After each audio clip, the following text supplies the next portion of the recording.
Un écran cassé? Une batterie à changer? Omerphone Reparts a la solution. À Saint-Dizier et Bar-le-Duc, l'équipe vous accueille pour vos réparations et vos achats d'accessoires. Toujours en moins d'1 heure et garantie 6 mois. Rendez-vous du mardi au samedi à Bar-le-Duc et Saint-Dizier.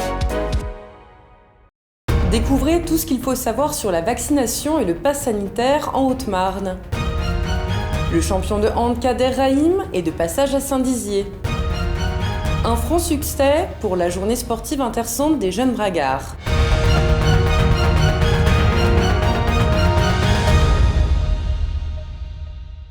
Bonsoir à toutes et à tous et bienvenue dans votre édition du mardi 20 juillet. Ouvrons ce journal avec ce point de la préfecture de la Haute-Marne et de l'ARS sur la situation sanitaire. Plusieurs informations. Selon les chiffres de l'ARS Grand Est en date du 19 juillet, le département enregistre un taux d'incidence de 15,4 pour 100 000 habitants, un chiffre relativement faible en comparaison aux autres départements de la région qui accusent des taux supérieurs à 40. Du côté des hospitalisations Covid-19, 9 personnes sont prises en charge en Haute-Marne. Pour autant, aucune n'a été transférée en soins intensifs. En ce qui concerne la vaccination, suite aux dernières annonces gouvernementales et aux demandes exponentielles de la population, le dispositif de vaccination va évoluer en Haute-Marne. On nous annonce une augmentation de la capacité de vaccination de 25%. Écoutez Béatrice Huot, adjointe au délégué territorial de l'ARS de Haute-Marne, suivie du préfet Josette Zimet. On voit une évolution notamment donc, du taux d'incidence. Comme j'expliquais tout à l'heure, on est parti sur des taux très bas. Et on arrive effectivement à un doublement des taux quasi tous les 10 jours. Donc on ne sait pas si cette évolution va perdurer dans le temps, mais effectivement nous sommes très très vigilants sur l'augmentation du taux d'incidence, mais également du taux de positivité. Concrètement, nous allons ici en Haute-Marne délivrer 20 000 actes de vaccination d'ici la fin du mois. Donc vous voyez, un effort très significatif, principalement à travers nos centres de vaccination permanents. Je voudrais vous dire également en complément que 30 000 actes de vaccination ont été conduits chez des pharmaciens, chez des infirmiers libéraux, chez des médecins de ville libéraux. Cet effort n'est pas négligeable, il est très important. Nous avons donc maintenant un dispositif, vous voyez, sur 2 piliers, la vaccination dans les centres permanents et les centres éphémères, qui va monter en puissance plus de 25%, et puis une offre de ville qui monte en puissance également. Il faut dire aujourd'hui aux Haut-Marnaises et aux Haut-Marnais d'aller se faire vacciner. En ce qui concerne le pass sanitaire, vous n'êtes pas sans savoir que le projet de loi a été validé par le Conseil d'État. Dès demain, seules les personnes ayant reçu l'intégralité des doses du vaccin ou ayant été testées négatives sous 48 heures pourront accéder au cinéma, musées, théâtres, parcs d'attractions, salles de sport ou encore piscines, sans compter les zones déjà soumises aux restrictions, comme les discothèques et les établissements rassemblant plus de 1000 personnes. Les sanctions ne sont pour l'heure ni actées ni communiquées. En Haute-Marne, Joseph Zimet préfère parler de pédagogie plutôt que de sanctions. Écoutez. Plutôt que de vous parler de sanctions ou d'amendes, j'ai envie de vous parler de prévention.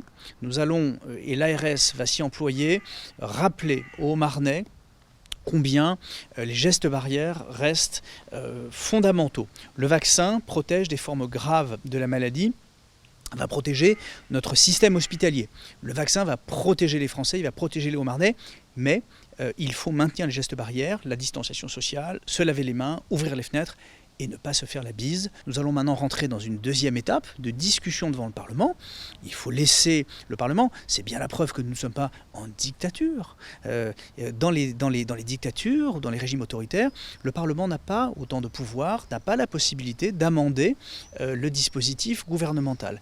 Nous allons donc maintenant prendre le temps, un petit peu accéléré du débat parlementaire, et puis ensuite nous verrons comment la loi pourra être promulguée, et puis l'administration ensuite recevra des instructions pour mettre en œuvre les orientations, les directives du gouvernement. Voilà comment ça marche dans une grande démocratie comme la France.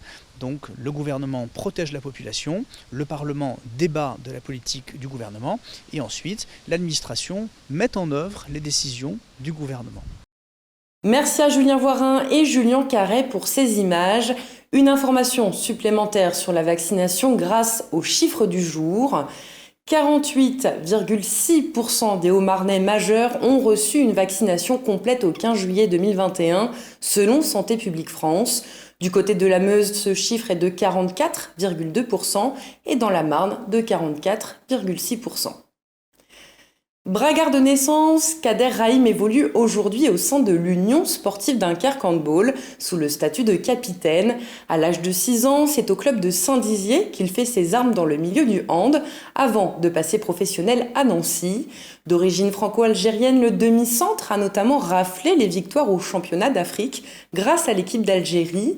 De passage sur ses terres natales, le champion n'a pas manqué de nous accorder quelques minutes de son temps. Écoutez-le au micro d'Elsa Druyet. Est-ce important pour vous de valoriser la Haute-Marne où que vous alliez ? C'est une fierté pour moi de dire à tout le monde d'où je viens. Dès qu'on me demande, on me dit d'où tu viens, je dis Saint-Dizier à tout le monde et j'en suis fier. J'ai fait connaître Saint-Dizier partout en France et même au niveau international. Dès que je parle de moi, d'où j'ai grandi, je raconte ma petite histoire. Le petit jeune qui a grandi à Saint-Dizier dans le quartier du Verbois. Donc forcément, c'est une fierté et j'aime en tout cas le revendiquer. Voilà. On peut être de Saint-Dizier, réussir une carrière professionnelle et j'espère donner envie à plein de petits jeunes et à plein de petits enfants de se dire que voilà, tout est possible. En étant originaire de Saint-Dizier, on peut accomplir de grandes choses. Quels sont vos prochains objectifs avec la CAN ? En janvier prochain, on aura une Coupe d'Afrique qui est qualificative pour le prochain championnat du monde. Voilà, chaque Coupe d'Afrique, c'est des grands moments, c'est des compétitions importantes qui font que l'équipe continue à progresser pour atteindre encore des championnats du monde. Et voilà, à court et moyen terme, voilà, il y a cette Coupe d'Afrique, il y a un championnat du monde. Il y aura encore une Coupe d'Afrique derrière qualificative pour les Jeux de Paris 2024. Et voilà, pour moi, sans me le cacher, Paris 2024, ça sera mon dernier gros objectif. C'est le rêve d'une vie, c'est jouer des Jeux. J'en ai jamais joué, c'est ce qui me manque dans ma carrière. Et jouer des Jeux en plus en France en 2024, voilà, c'est ce qui va m'animer, ce qui va me motiver sur les 3 ans à venir. Du sport toujours, cela faisait plus d'une dizaine d'années que les jeunes bragards des centres de loisirs ne s'étaient pas réunis.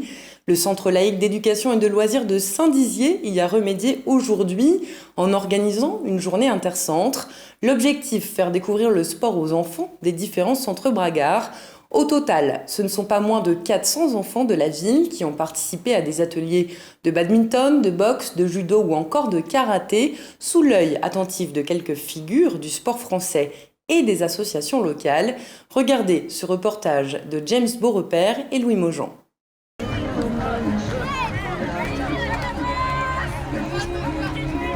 C'est sur cette aire de la célèbre chanson Jérusalema que les jeunes bragards se sont retrouvés ce mardi pour la journée Unisport, organisée par le CLEL, le centre socio-culturel de Saint-Dizier, la maison de quartier du Grand Lachat et le dispositif Anime tes vacances. Pour débuter, petits et grands ont d'abord participé à une flash mob préparée depuis plusieurs semaines qui s'est tenue place Aristide Briand. La journée s'est ensuite poursuivie au parc du Jard, où les enfants ont pu prendre part à différentes activités sportives. Les clubs bragards ont ainsi pu enseigner leur discipline. On va avoir de l'initiation rugby, du judo, du karaté, du disque game, des activités autour du basket, autour de l'eau, le water bag. Faire découvrir un maximum d'activités sportives aux enfants, faire découvrir un maximum de partenaires associatifs aussi, les faire intéresser tout simplement à la vie sportive. Des figures bragardes du sport ont également pu rejoindre la partie. Pour elles, ce fut l'occasion de revenir sur leur terre d'origine et de partager leur savoir avec les plus jeunes. Ouais, forcément, c'est un moment de plaisir, un moment de partage. Je disais tout à l'heure que pour nous, voilà, sportifs et anciens jeunes originaires de Saint-Dizier, c'est toujours agréable de revenir et de pouvoir partager ces moments avec les enfants. Le pari semble être réussi pour les centres de loisirs puisque les sourires des jeunes bragards étaient bien dessinés, la bonne humeur ainsi que le soleil étaient également au rendez-vous. On a fait plein d'activités. Moi j'aime bien les activités qu'on fait quand on est dehors. Enfants comme organisateurs ont donc tous été très ravis de cette journée et chacun attend désormais avec impatience les futures éditions. Tout de suite, vos prévisions météo de demain présentées par Alison Godefroy. Excellente soirée à toutes et à tous. Toute l'actualité qui vous concerne, à voir et ou à revoir dès maintenant sur puissancetélévision.fr et sur notre application mobile.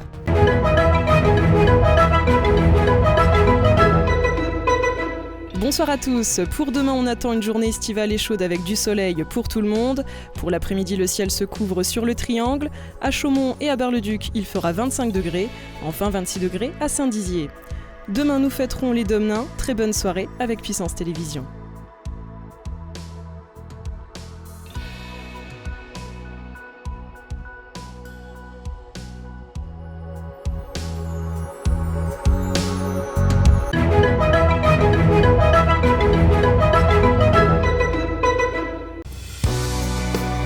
Évadez-vous cet été en regardant la météo des plages sur Puissance Télévisions avec le lac du Der.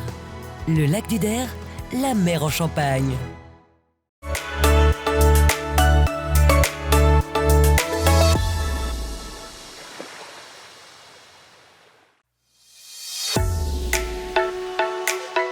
Bonjour à tous et bienvenue dans votre météo des plages. Cette semaine est marquée par le grand retour du soleil, c'est donc le bon moment d'aller faire une virée au lac.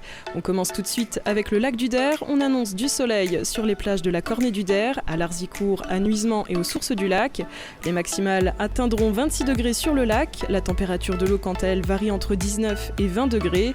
L'indice UV sera de 6. Pour les plages de Giffaumont et Champaubert, on annonce également un temps parfaitement ensoleillé avec un vent qui ne dépassera pas les 11 km/h. En Meuse, du côté du lac de la Madine, du soleil, 25 degrés pour les plages de Heudicourt et Nonsard, 19 degrés pour la température de l'eau, enfin le vent ne dépassera pas les 12 km/h.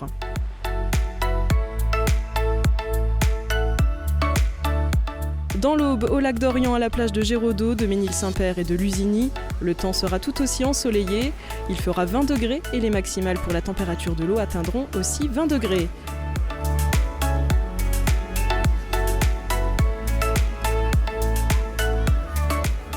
On termine ce bulletin météo avec le lac d'Amance et la plage de Dienville. Au programme du soleil, 26 degrés pour la température extérieure et l'eau sera à 20 degrés. C'est la fin de cette météo des plages. On se retrouve demain sur Puissance Télévisions.